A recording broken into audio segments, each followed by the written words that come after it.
I was forced with a decision whether I was going to take care of my family or take care of my family. And I chose to take care of my family by being there because I can always make money.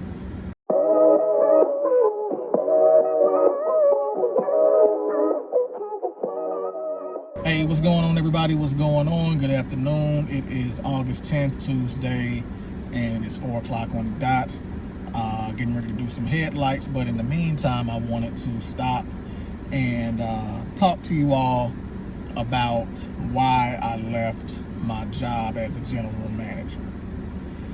Now, I enjoyed what I did, and I had no real intentions of leaving, but I had to make a decision, and that decision was to leave. So my wife went to California.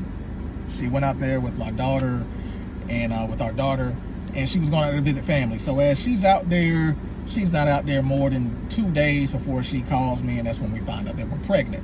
So I was like, okay, cool. So I'm excited, and I'm already, planning some things or whatever. And my mind shifted to, what do I need to do to make sure that everything goes as planned, and, so on and so forth. So around the same time, my father is in the hospital and he's sick. So I'm headed to work. I'm going to work every day, doing what I do. And I took this location over. I was a general manager out in Grayson. And I'm not going to say the company's name. But I worked in Grayson as a general manager. A couple of people who I know pulled up on me and saw me, and they found out where it was. But I never said where I worked because I didn't want my views to conflict with the views of the company on certain things. So anyway, I'm going to work, and I took this location over in February. Now, I was an interim GM for about a month and a half, and they gave me 4 weeks to turn the location around. Didn't quite think that was fair considering how things were, but they were able to see results within 2.5 weeks. So things are going on, and I take my family up to this safari up in Pine Mountain, Georgia. And while we're there, I get a phone call from corporate, and they're like, congratulations, we're sending your offer letter over. You were not a GM. So I'm excited. I'm like, all right, cool. So I've been a GM for a few months, and I was there a lot, and I didn't realize how much I was there until my wife and my daughter were in California. And this one day, I was doing payroll while I was on the phone with her, and I just happened to look at my hours, and I had done basically 130 hours in a pay period. That's 2 weeks. So that it was really like 128 point something, 127 point something, 75, 77, something like that. But I didn't get overtime. I'm a salary employee, and in order to get your full payment, the way that their salary was set up was that you had to do a minimum of 50 hours a week, and you had to work every day that you were scheduled in order to be considered salary. So, but they don't tell you that until, like, I remember one day I missed a day and I didn't want to use my PTO. So when I missed that day, I was under the assumption that, I'm salary, so I'm still going to get it. I'm not at work because you all told me to go home because I had a problem with my knee. I couldn't walk that well. So when I got my check was like $300 something short. And I'm just like, hold on. So I called them, hey, look, my check is short. I'm not an hourly employee, like I'm salary. Oh yeah, that's only if you work, your 5 of 7 days or your 10 of 14 days of the pay period. It's like, all right, whatever. So I'm doing 50 hours, so I'm doing 10 hours more than the standard full time. But then I'm doing an extra 15 hours a week on top of that 10 for what? So I was doing an extra 25 hours of work, 23 to 25 hours of work every week. I'm literally putting in 60 hours a week easily. So when my wife came home, I told everyone at the job, my director of operations and everything, I was like, hey, look, I'm gonna need to take some time off when my wife gets here. She's not doing well, she's not feeling well. I need to make sure she's okay, and I need to make sure my daughter's okay. So when she gets back, as soon as we get back, I gotta take her to the ER because she's dehydrated. So we get to the ER. I let them know, hey, we're at the ER. I'm going to need a few more days. I can probably come back Friday. Friday rolls around and they're understanding. Okay, it's cool. I was like, yeah, I got some PTO. I'm going to use my PTO, and then my PTO starts over next week. So if I have to use some of that, then I'll use that as well. We're like, okay, yeah, it's no problem. Take as much time as you need. Family is important, so on and so forth. So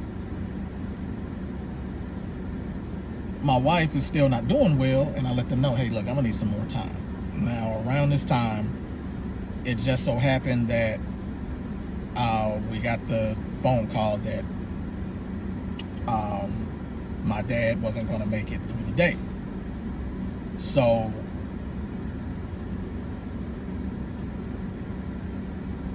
I call and I let them know. Sorry.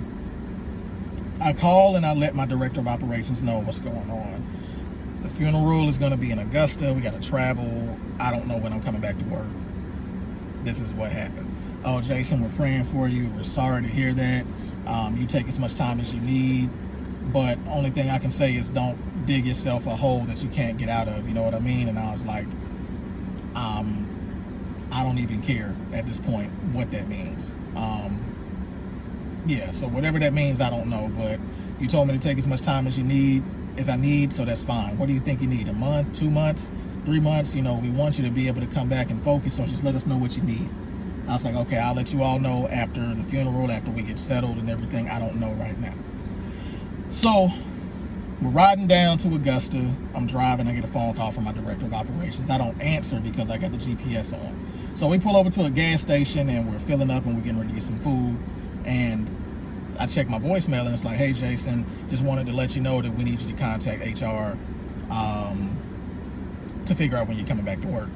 So I text him. I was like, hey, look, I'm on the road. I don't know when I'm coming back to work. The funeral is Thursday. I'll be back Friday or something like that. And then I can figure out from there. So he sends me praying hand emojis and we going about our day. So we finally have the funeral and then we're on our way back. And I sleep in on Friday. I get a phone call. So the next phone call I get is from HR. Hey, Jason, we just want to know why you're not at work. And I was like, yeah, I told y'all I didn't know when I was coming back to work. I just got back. I'm not in a place mentally to be coming back to work or anything like that. But, you know, I'll let you all know I still got PTO. So I'm going to use up all my PTO right now. Oh, okay, that's fine. Days later. Yeah, we still need to figure out when you're coming back to work. You haven't even given us a... And I was like, look, I'm using up my PTO. When my PTO is over with, I'll let you all know when I'm coming back to work. Like, it's the last day of my PTO, then we can figure out when I'm coming back to work, and that's that. Now, the same person, oh, I'm so sorry, Jason, I just found out about your dad. And I was like, there's an email trail of me telling you that my dad passed. So, I don't know. So, anyway, they called me again. Yeah, you know, or they sent me an email, HR. Yeah, so, you know, just kind of weird how things, you know, it just kind of concerns us. We just happened to be online one day and we noticed that you were actively looking for jobs online, and that kind of concerns us. What's going on? And so I responded with an email and I was like, yeah, I don't buy that story. I said, that's not how it works. I said, now, for one, I can tell you what I use. I don't use Monster. I don't use LinkedIn to apply for jobs. I've only used Indeed.